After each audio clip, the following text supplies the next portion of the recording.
मेरे प्यारे भाई बहनों, आशा करते हैं आप सब ठीक होंगे, मन लगा के अपने एग्ज़ाम की तैयारी कर रहे होंगे। तो ये जैसा कि आप सबको पता है कि एसएसटी के प्रीवियस ईयर के क्वेश्चन हैं, तो चलिए हम इसे स्टार्ट करते हैं। कौन मानता था कि हमारे कृत्य का परिणाम ही कर्म है? तो इसे बुद्ध मानते थे। तो इसकी हम व्याख्या करते हैं। महात्मा बुद्ध मानते थे कि हमारे कृत्य का परिणाम ही कर्म है। बौद्ध धर्म के संस्थापक गौतम बुद्ध का जन्म लगभग 563 ईस्वी ईसा पूर्व लुम्बिनी नेपाल में हुआ था और ये शाक्य वंश से संबंधित थे। गौतम बुद्ध को बिहार के बोध गया में एक पीपल के पेड़ के नीचे बोधि ज्ञानोदय प्राप्त किया था। बुद्ध ने अपना पहला उपदेश उत्तर प्रदेश में वाराणसी के पास सारनाथ गांव में दिया था। इस घटना को धर्मचक्र परिवर्तन के रूप में जाना जाता है। बौद्ध धर्म की मुख्य शिक्षाएं 4 महान आर्य सत्य और अष्टांगिक मार्ग की मूल अवधारणा में समाहित है। बौद्ध धर्म का सार आत्मज्ञान या निर्वाण की प्राप्ति में है, जिसे इस जीवन में प्राप्त किया जा सकता है। नोट है, बौद्ध धर्म में कोई देवता सर्वोच्च नहीं है। नेक्स्ट क्वेश्चन है, निम्नलिखित में से किस लेखक ने हर्षवर्धन के विषय में लिखा है? तो ऑप्शन होगा ए सही, रवि कीर्ति ने और जुआन जैंग ने। इसकी व्याख्या करते हैं। रवि कीर्ति और जुआन जैंग लेखकों ने हर्षवर्धन के विषय में कुछ लेख लिखे थे। राजा हर्षवर्धन को हर्ष के नाम से भी जाना जाता है।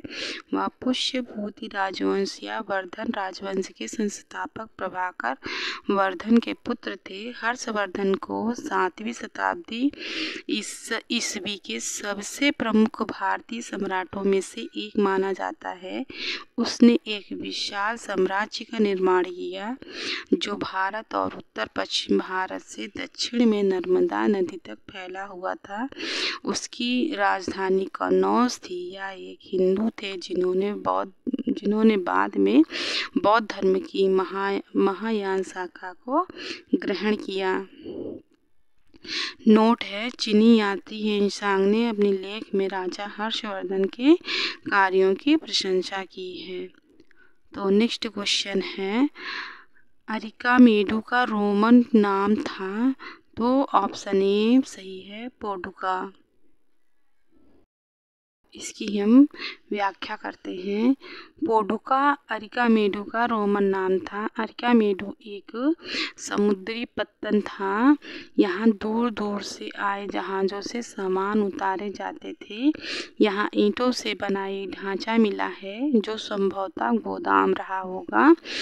यहाँ भूमध्य सागरीय क्षेत्र के एम्फोरा जैसे पात्र मिले हैं। इनमें शराब या तेल जैसे तरल पदार्थ रखे जा सकते थे। इनमें दोनों तरफ पकड़ने के लिए हत्थे लगे हैं। साथ ही यहाँ एरेटाइन जैसे मोहर लगे लाल चमकदार बर्तन भी मिले हैं। इन्हें इटली के एक शहर के नाम पर एरेटाइन पात्र के नाम से भी जाना जाता है। इसे मोहर लगे सांचे पर गीली चिकनी मिट्टी को दबाकर बनाया जाता था। नेक्स्ट क्वेश्चन है,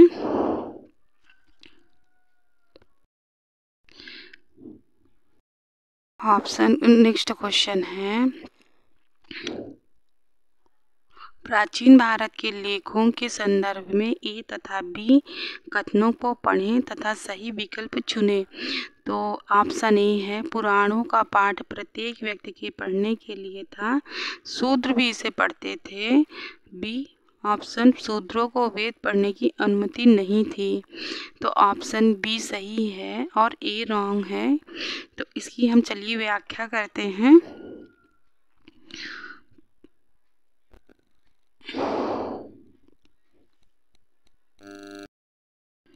प्राचीन भारत के लेखों के संदर्भ में पुराणों का पाठ शूद्र को पढ़ने की अनुमति नहीं थी, इसलिए कथन ए गलत है। कथन बी में शूद्र का वेद पढ़ने की अनुमति नहीं थी, यह सत्य है। इस कारण कथन बी भी सही है।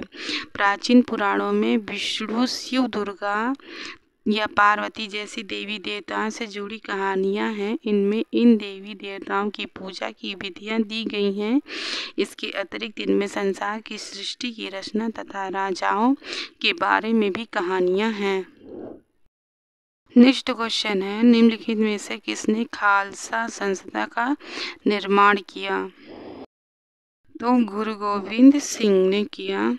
तो इसकी व्याख्या करते हैं। गुरु गोविंद सिंह ने खालसा पंथ की स्थापना की थी 1708 ईस्वी में। गुरु गोविंद सिंह की मृत्यु के बाद बंदा बहादुर के नेतृत्व में खालसाओं ने मुगल साम्राज्य के खिलाफ विद्रोह किया। उन्होंने बाद में गुरु नानक और गुरु गोविंद सिंह के नामों वाले सिक्के गढ़कर अपने साम्राज्य को सार्वभौम बताया। 1715 में बंदा बहादुर को बंदी बना लिया गया और उसे 1716 ईस्वी में मृत्यु दंड दिया गया। गुरु गोविंद सिंह को सिख धर्म में उनके महत्वपूर्ण योगदान के लिए जाना जाता है, जिसमें बालों को ढकने के लिए पगड़ी की शुरुआत भी शामिल है। इन्होंने खालसा योद्धाओं के लिए तंबाकू, शराब, मांस आदि से परहेज करने के नियम निर्धारित किए थे। नेक्स्ट क्वेश्चन है, 18वीं शताब्दी के ग्रामीण बंगाल पर दिए गए कथन ए और बी को पढ़िए और सही विकल्प चुनिए। तो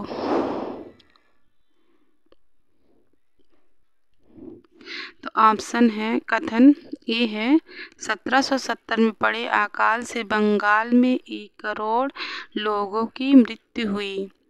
और कथन बी है, कारीगर और किसान ईस्ट इंडिया कंपनी के दीवान बनने के बाद गहरे संकट में फंस गए। दोनों ही ऑप्शन हमारे सही हैं।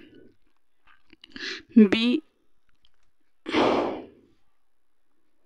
तथा बी ए से पहले आता है। तो चलिए इसकी व्याख्या करते हैं। 1770 में पड़े अकाल से बंगाल में 1 करोड़ लोगों की मृत्यु हुई, जबकि बंगाल की दीवानी 1765 ईस्वी में मुगल वंश के बादशाह शाह आलम द्वितीय ने ब्रिटिश ईस्ट इंडिया कंपनी को प्रदान की थी।